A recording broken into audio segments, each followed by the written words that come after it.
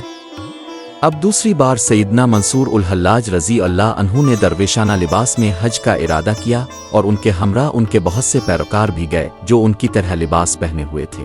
کہا جاتا ہے کہ جب وہ مکہ پہنچے تو وہاں کے ایک بزرگ نے انہیں کافر اور جادوگر قرار دیا تو وہ بصرہ لوٹ آئے اور وہاں سے وہ ایران کے جنوب مغربی علاقے اہواز چلے گئے، جہاں کچھ عرصہ مقیم رہے۔ لیکن سیدنا منصور الحلاج کا روحی جذبہ انہیں کسی ایک جگہ زیادہ دیر ٹھہرنے کی اجازت نہ دیتا اور انہیں دوبارہ دور دراز مقامات کا سفر کرنے کی طلب ہوئی۔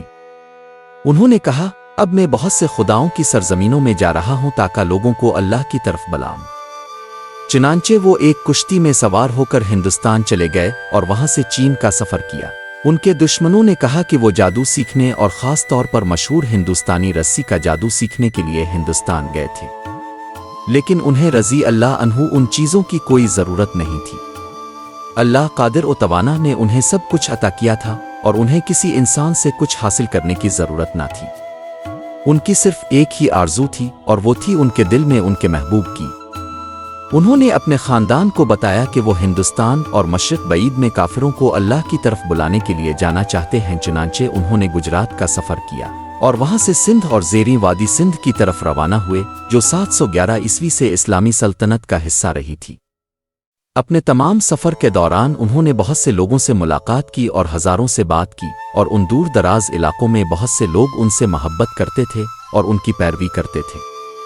جو بیج انہوں نے وہاں بوئے وہ لوگوں کے ساتھ باقی رہے، اور کہا جاتا ہے کہ وہ اس صوبے کے لوگوں کے مذہب اور شاعری میں آج بھی پائے جاتے ہیں۔ سندھ سے انہوں نے ہندوستان کی شمالی سرحدوں، پھر خراسان، ترکستان اور بالآخر طورفان کا سفر کیا۔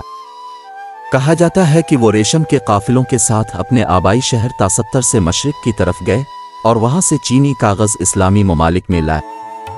کچھ لوگ کہتے ہیں کہ ان کی تعلیمات قیمتی کاغذ پر لکھی گئی تھیں جو وسطی ایشیا کے مانوی مخطوطات کے انداز میں سجاوٹ سے آراستہ تھی۔ نیز کہا جاتا ہے کہ ان کا کرماتی لوگوں کے ساتھ تعلق تھا جو بظاہر شیعہ تھے لیکن در حقیقت عرب کے اصل باشندے تھے۔